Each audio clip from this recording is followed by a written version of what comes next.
Greetings, kiddies, and welcome to the first issue of Creepshow, the magazine that dares to answer the question, who goes there?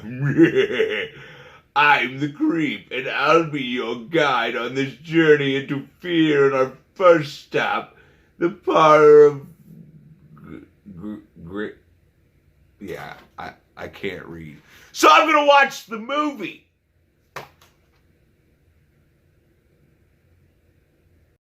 It's Drewski McGillicuddy's Creepshow movie review.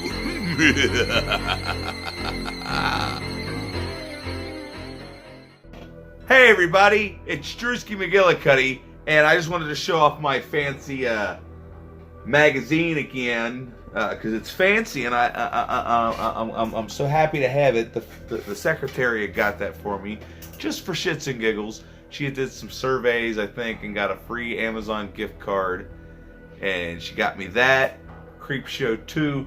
So I'm stuck here with this regular old ass snapcase DVD. The DVD's still in the PS4. But yeah, on the PS4, the DVD didn't look too bad. It's still a little dark. And look, I only paid $3.99 for this. When was that? 2017. Couldn't have been 2017. No, it was 12/17/2008. It's not when I bought it, but that's when the movie got that sticker. Anyway, I can't stress enough how much I love this movie. So, you know, the rating isn't going to make a difference. Now, I do like the second one better, but we'll talk about that when we talk about the second one, because we're talking about the first one now. And I love the intro to this movie. You got the little kid and his dad. We open, it's on Halloween. You get the jack-o'-lantern in the window, and then, you know, Tom Atkins, of all people, is the asshole father. And I don't really like when Tom Atkins plays somebody that I don't like, because Tom Atkins is just so goddamn likable. Anyway, he's this drunk alcoholic that just likes to slap his kid around. He slaps his kid around. He tells me he ain't reading this Creepshow garbage. A bunch of freaks that turn into grass. He ain't wanting his son reading that shit. So he throws it in the trash. Well, you know, as we find out later in the epilogue, that what the fuck is the kid's name? God damn it, I wasn't paying attention. Anyway, the kid don't take too kindly to this shit, but you'll find all that out later. So our first story, like, I love all the stories in this, but we're gonna start off with Father's Day, and this is about, what the hell is her goddamn name? Hildegard? See, I should have just used this as a reference. Let's see, what's her name? See if I can find it. Aunt Sylvia. Is that it? Who cares? Anyway, this crazy old bitch, alright, she killed her father with a marble ashtray, bashed his ass over the head with it. So her family, for some reason, gets together every year on Father's Day to celebrate her murdering her father, I guess. And every year she shows up at the crack of noon with a bottle of Jack, and she goes and she bonds with her father over his grave, and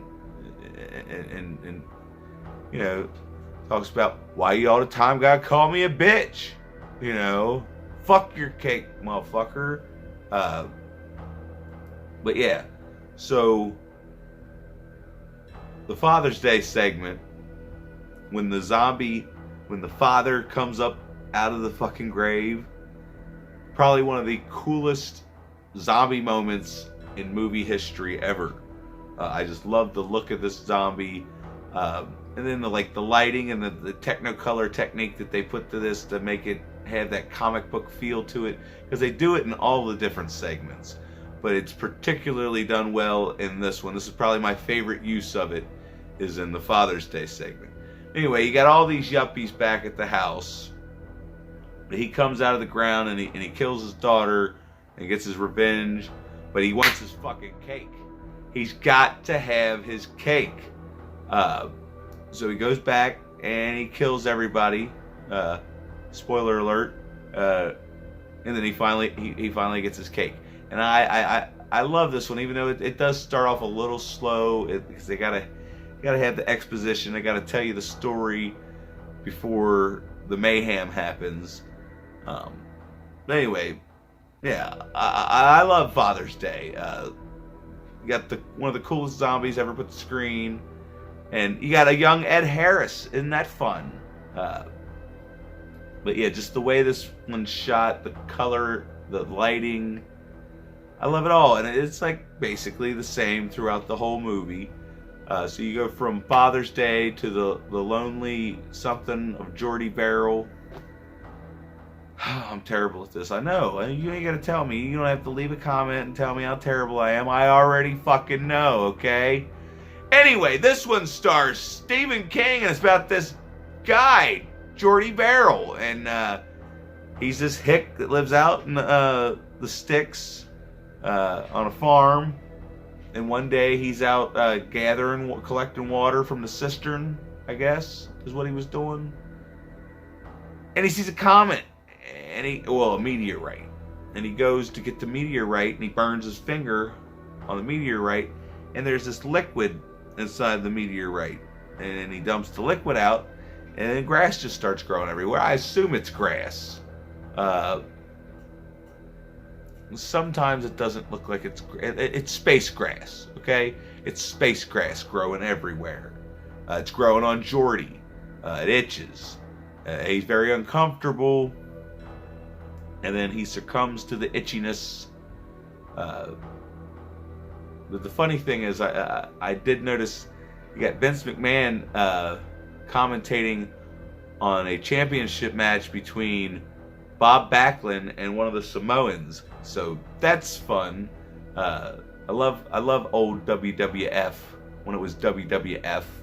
But anyway, so Jordy, it's slowly growing all over him, and then he can't take it no more. So, bam, bam. This is one of the shorter. It feels like the shortest segment in Creepshow. But then we go to Tide You Over, starring Leslie Nielsen and Ted Danson. And this also has zombies in it. It's crazy. George Romero loves to make zombie movies. Even when he's not making a zombie movie, he finds a way to put zombies into his movies. Twice in this one. Now, I do love this segment too. I mean, I love all these segments. We'll talk about the last segment though when we get to the last segment. But this one, Leslie Nielsen, whatever the hell his character's name, Richard, finds out that his old lady is actually she's a young lady. He's dating a chick that's way out of his league and way too young for him, and she's cheating on him with Ted Danson. Whatever the hell who cares what people's names are in movies? You know what I mean? But anyway. So, he finds out that they're canoodling together behind closed doors. So he takes Ted Danson out to the beach, and he wants to. He tells him he's going to show him what's her name, the girl. And he gets out there, and it's a hole. It's a hole, and there's a shovel. And Ted Danson's gonna take the shovel. He's gonna smack Leslie Nielsen with it, but Leslie Nielsen's got a gun. He tells him, "Get down in that hole." Now, I'm sorry. I don't care how much I love somebody. If I know deep down in my mind that this motherfucker is just gonna let me drown, shoot me. One of my biggest fears is drowning. I'm not keen on this. Okay, why the fuck you should have just, while you were in the car, like, grab the wheel. Actually, no, I guess I don't know what I would do in this situation. It's a fucked up situation to be in. You get the love of your life, probably. I'm assuming that it's the love of his life, and you don't know what he's done with her. So I guess you would do what he says. I don't know. It's a tough situation to be in. But anyway, so yeah. He digs a hole, digs him up to his head in the sand, and then lets the tide come in. That's why they call it the tides, or whatever the fuck, tide you over. So then he goes back to his pad on the beach, and they come back as moist, wet, creepy, nasty ass seaweed covered zombies. And these are also some of the coolest zombies ever put to screen, except they talk, so I'm gonna discredit them for talking. I hate talking zombies. It kind of works in Return of the Living Dead. Here, I guess it kind of works too, but it still bothers me a slight tad. Okay, I'm allowed to be bothered by talking zombies. Okay, so don't get in an uproar. Anyway, so yeah, he comes back, and then they go bury his ass in the sand and let him wait for the fucking tide to come in.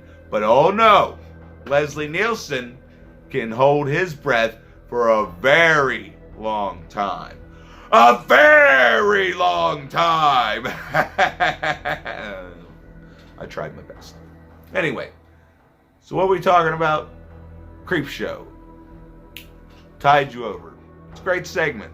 And then we go on to the crate. Now the crate, I feel, has the slowest build, because they keep having, it starts out at this party, and Adrienne Barbeau, who is so fucking annoying in this, and apparently she was considered hot back then.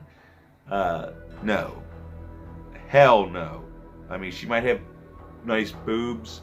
Apparently they showed her boobs in Swamp Thing, and Swamp Thing was only like PG or PG-13, but Adrienne Barbeau bears all. But we're not here to talk about Swamp Thing. We're talking about Creepshow, where she is this annoying ass bitch. You can call her Billy, but I'd rather call her an annoying ass bitch.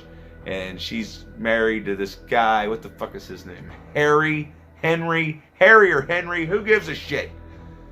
But he's a professor at this college where this janitor finds this crate. And if he would have just fucking not had to decide between cleaning the windows and buffing the floors, everybody'd still be alive. But no, he had to flip a stupid quarter, and the quarter went under here, and he found this crate, and there's a monster in this crate, and this is a really cool monster. I feel like this could have been its own little movie, even though I said that the beginning of it has a slower build-up. That's just because of the daydreaming, because the guy constantly daydreams about killing this annoying ass bitch. And I guess the story needs this build-up for it to reach its climax. I guess that's how storytelling fucking works, isn't it? Jesus Christ. Anyway, so the janitor gets eaten, and then this guy, Dexter, I think's his name, is freaking out, and he goes and he finds this other guy, and he tells him, like, oh my god, blah, blah, blah, blah, blah, blah, blah, blah, blah, blah, blah, blah. And then he thinks that he killed the janitor, and he's like, no, no, no, no, and then all of a sudden he gets eaten. So then he goes and he tells Henry or Harry or whatever the fuck his name is. You would think, after seeing this movie like 1,000 times, that I would know these fucking characters' names by heart. But no, that's not how my brain works. And I didn't write it down, and the fucking secretary's not here because she's at the honor flight to welcome home our veterans. Now, I know you're probably wondering why I'm not there. Well, sometimes she doesn't get home till real late, and you know, I got a bedtime that I gotta abide by. Also, I don't like to cry in public, and those sorts of things make me cry.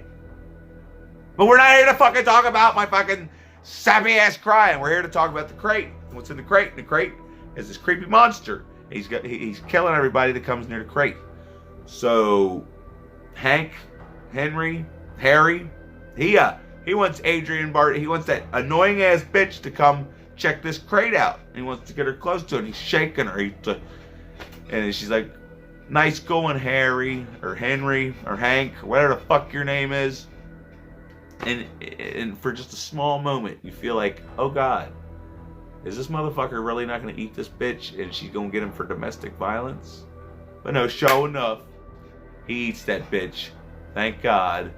And he disposes of all the evidence, and everybody lives happily ever after. I mean, this is a happy ending, if you ask me, because the whole time I'm like, man, he better take that bitch down there and have that monster eat this bitch, because I can't stand listening to her talk anymore. And I was hoping to God that when he did shoot her in the head at the party in front of everybody, that it was real, but it wasn't, and I was sad. Now, we're gonna move on to the final story, because I didn't want to. I'm gonna revisit this eventually and actually write a script maybe, or like some footnotes.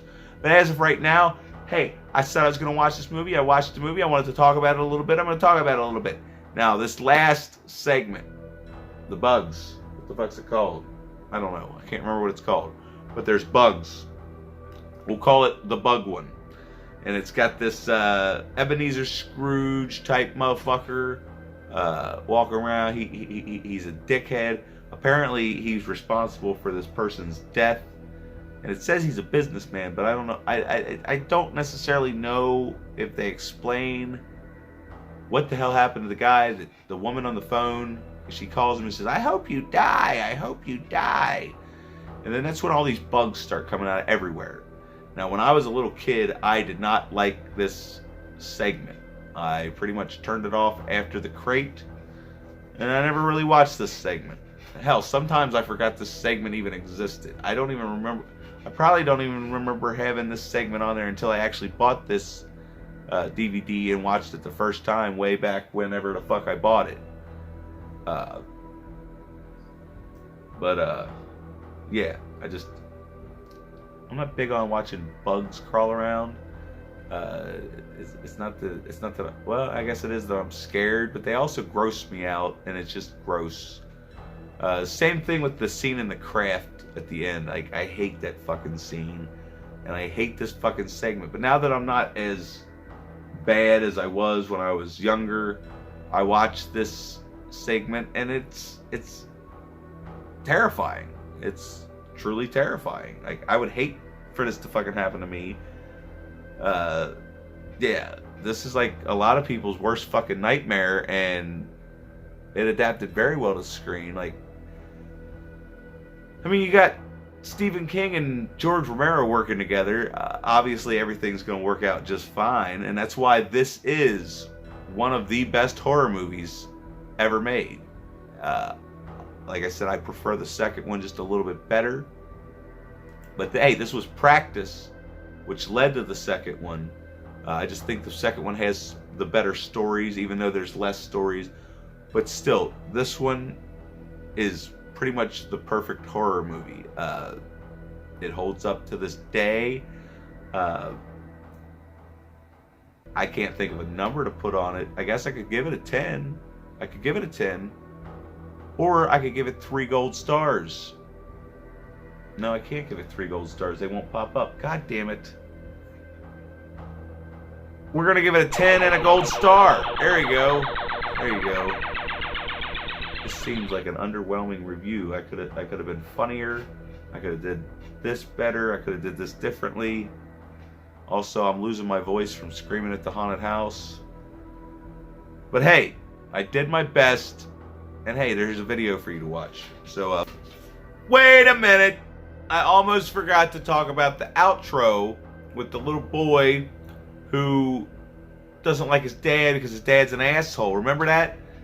Tom Atkins, he's a drunk, slaps his kid around. Well, the next morning, we see the garbage men. They're going through, cleaning up the neighborhood, and they pick up the comic book. And one of them happens to be Tom Savini. Nice little cameo. I can't believe I never noticed it before. I'll be honest, I never noticed it before. But, yeah, they're looking through the comic book, and they see the stuff that you send away for in the back. And there's the x-ray specs, but those are just gags. And then they see the authentic voodoo doll, but the thing has been clipped out to send away for it.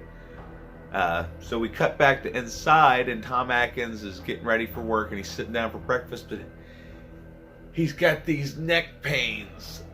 Well, that's because this kid's up there just stabbing the voodoo doll because you don't throw his comic books away. And I love the whole intro outro segment. It could have been its own segment. It could have been a little bit longer. I mean, this movie's 2 hours long, but I don't know.